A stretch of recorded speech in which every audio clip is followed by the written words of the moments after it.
and trying to do the best you can with what you've got at that moment in time. And knowing that maybe you do have an end goal in sight and what you're doing right now is not perfect. But like I said earlier, something is better than nothing. Every little bit counts. Yeah. That's all I got on that point.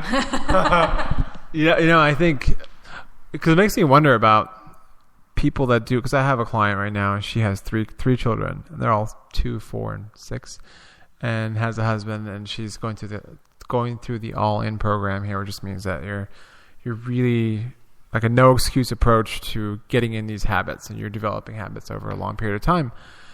And I think that habit-based approach is essential for people like that have so much shit going on. If you have to pay attention to every little detail of counting calories and et cetera, et cetera, et cetera, if you don't have a good enough support system, I think this is where I was going with this. If you don't have a good enough support system, then that's going to drive you crazy. But I'm thinking, people look at athletes and they're like, oh, well, they can do it. I can do it. And you can. I'm not saying you can't. But you got to look around and see who you're surrounding yourself with every day. And if it's not people that are going to support you or like help you in certain areas, then it's going to be very difficult for you to accomplish your goals.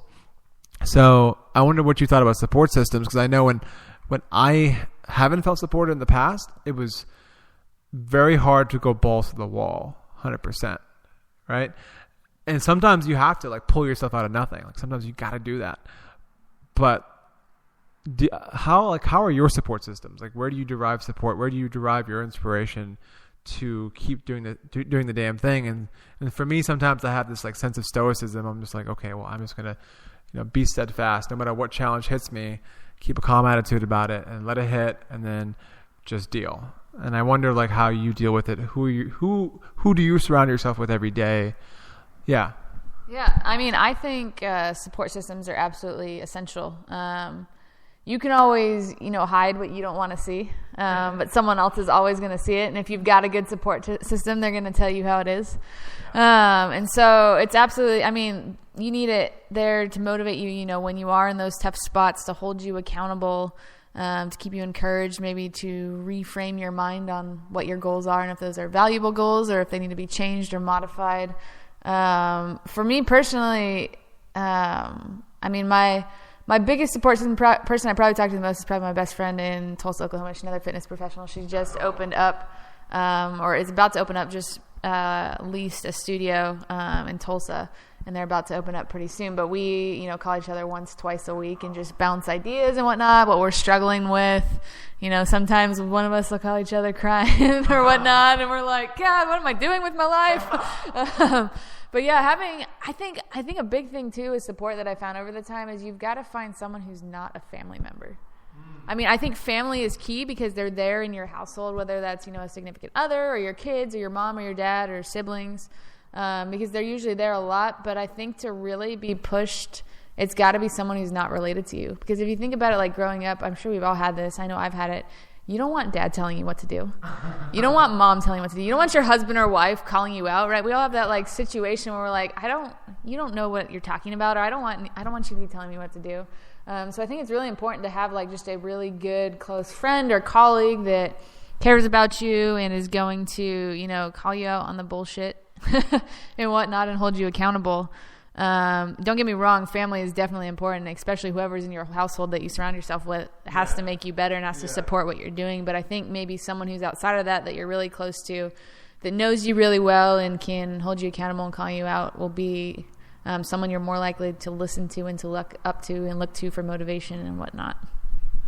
Yeah, I definitely agree with that on a lot of levels, because when you get used to growing up with certain people like your mother, your father, or your siblings, they know you to be a certain way. Yeah. And when you begin to change and you evolve and you have different ideas and you're experiencing the world from a different lens, it's very hard for them to see you in that light or from that lens. And it is very resourceful to get someone outside of that unit, because now you have this person that doesn't know you from that light, and they know you as you are right now, this ever-changing, dynamic person. And they're with you because they're on that same path of ever-changing, dynamic change. And so it becomes a cool kind of like dance between you and this person, because now they can give you like these ideas that are resourceful to you. Like when I was going through this with my family, and this is like what I went through when I was going through this with this movement practice, this is what I was going through. I'm like, oh, cool. Like I was too, but it was like this, and maybe this is better for you. You just kind of bounce back and forth. But then I also wonder if there's a hybrid approach, and maybe there is. Like I'm just like thinking here. There's that definite thing where I feel like you need someone outside of that family. You have to have someone, like whether it is you come into a gym, or you have a community of people that are going to support you, or you make friends somewhere that are on the same path as you, or a mother that has 3 kids too, and she's figured out a way to prepare meals. That maybe that's helpful for you. But I wonder if there's a way that you can bring that into the family unit. Like, how can you help them help you, and then help themselves in the process? And that seems to be the challenge. And I have a friend named Chris. What's up, Chris? And if you're listening, and he has a family, wife, and 2 little ones. And he often says to me that, he has the people that are outside his unit. He has these people. But he has to like somehow, and I don't know how he's done it. He's done a phenomenal job. He has somehow like brought that into his unit, and he's slowly, of course he's led by example. Like he'll get up at certain times earlier than the family and start doing things. And then they'll start questioning him, like, Daddy, why do you get up like at this time? Or Mama will be like, man, like, how are you doing that? Like, aren't you exhausted? And it's like, yeah, I am exhausted. This is the only way I can fit in some sort of habitual wellness. And then slowly over time, there's like slight nudges into the family, like putting up a goal board for the family, and everyone's like getting to put like little stickies on there saying that this is what I'm going to accomplish, this is what I'm going to do, and then putting the like instead of like just playing with the kids, which is great, putting them in your environment and being like, yo, Daddy's going to work out right now. And I'm gonna have you work out with me. And they're like, okay, like what do you want me to do? He's like throwing them up there on the pull-up bar and making them do pull-ups, and they're little ones, and they'll do whatever they're asked to, if it's fun, like, and you can make pull-ups fun for little kids, like anything to where like they're hanging on something is like a blast, right? So I wonder if there is a method, and I don't know if there is, and I'm not a father, I'm not a parent, but I wonder if there is a specific method. And I wonder if you had any insight on that, or if you had clients that were in those situations and they're just like, well, I have a family and they don't want to eat that. My kids are not going to eat that, or my wife's not going to eat that. My wife's not going to do it. Like, how do you deal with people like that? Yeah, it's something I'm honestly still trying to figure out too. I remember I have one client we still keep in touch a little bit. I actually texted her earlier today, but haven't heard back yet.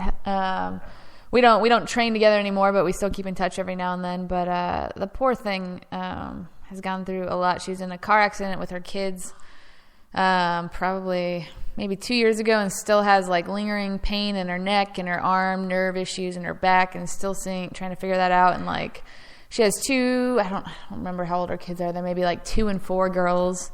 I think they're a little bit ornery too.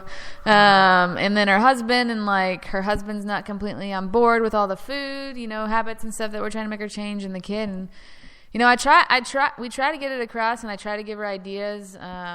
One of the biggest things I always try to say, and one of the reasons I got into this, other than like actual personal reasons, but like my dad, for example, he got diabetes when he was like 30 and really bad. I remember seeing like just like a bucket of like 20 medications, and he's like 35 years old. And it just like would upset me. And so that was one of the ways I got into this. But one of the things I always like try to tell clients, sometimes when you get into like one of those deep moments and there's just like shit hits the fan, they don't know what to do, you don't really know what other advice to give them. One of the things I just say is like, you need to figure out something that's going to make you better. Because honestly, I hate to put it like this, but the way your health is right now, if you're dead in 10 years, you're not a help to your kids. Yeah. So find something now to make yourself better, to get you healthier. I usually work in more of a weight loss setting than necessarily a movement mastery setting, which is why I'm joining you, looking to learn more on that. Yeah. But it's like the hard truth. It's like, what good are you if you're not healthy? You're not as productive as you can be. You're not as passionate as you can be. You can't be as helpful or give as much if you're not, at least striving to be more optimal.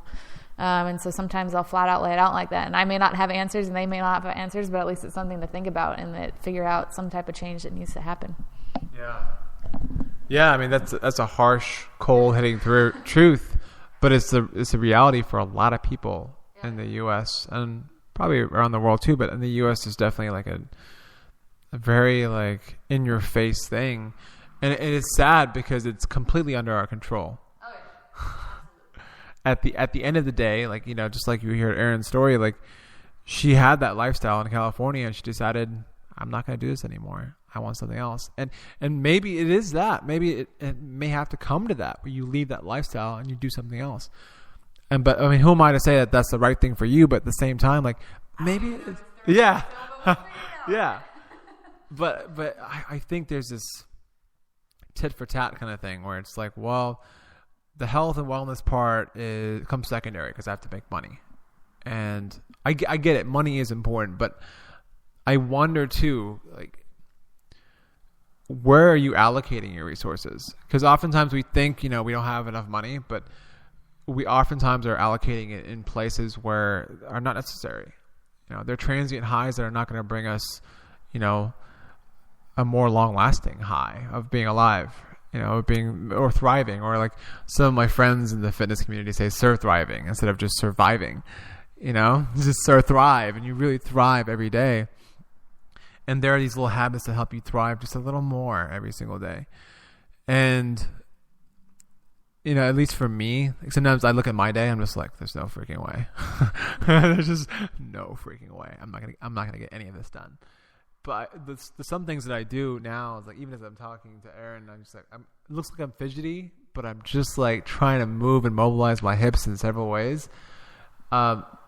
The three things that I found that are really resourceful, at least movement-wise: hanging from anything, a pull-up bar, a monkey bar if I see it, single arm, double arm, squatting, and the last thing was deep breathing. Those three main things do something very special for me. Like the hanging part, just a complete decompression of the spine, and my head is just so much clearer just from hanging.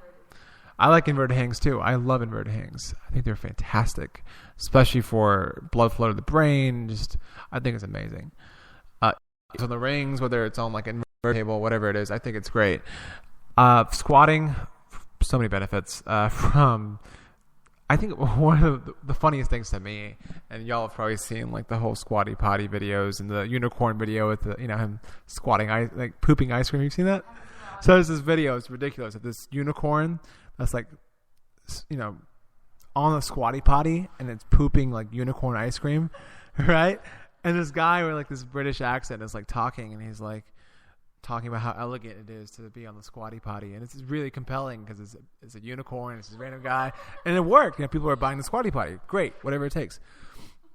So there's something funny about squatting, and that's it relaxes your rectum, and you know, the whole idea of being a tight ass, like, you know, being up high and up strung or high strung, physiologically your asshole is probably tight.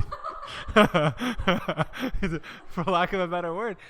And you have problems like pooping and getting all that toxic stuff out of you because you're not able to relax. Like you're way up on your traps in your neck. The energy is going into your scalenes, your sternocleidomastoids. These are all the muscles around your neck, your traps. And it's very hard for you to breathe because now you have no access to your diaphragmatic muscles, your deep fibers of your core down here that go into your rectum and your pelvic floor and your anus. So it's this kind of idea that you're not redirecting energy down there. Instead, if you're tightening up your asshole, you're going up the other way. So that's why you're high strung, because it's funny, but I find a lot of truth in that. I'm like, man, my ass has been kind of tight right now. Like I'm being kind of high strung. I need to squat. And I squat. I'm like, oh, I feel so much better. And when you get to the point where you get over the ankle stiffness and the hip stiffness, you get to this point of, you go internal. You go like, okay, you go into your pelvic floor. You go into these deep components. You're like, wow, I can actually relax. So those two things have been extremely resourceful for me. And the other resourceful thing is cold showers. I don't expect everyone to do this, but if you don't know who this guy is, and I definitely recommend him to you, Erin. His name is Wim Hof. Have you heard of him? Okay. So he's fascinating, and people have done these studies on him because they thought he was just out there. He's able to control his internal body temperature just from breathing.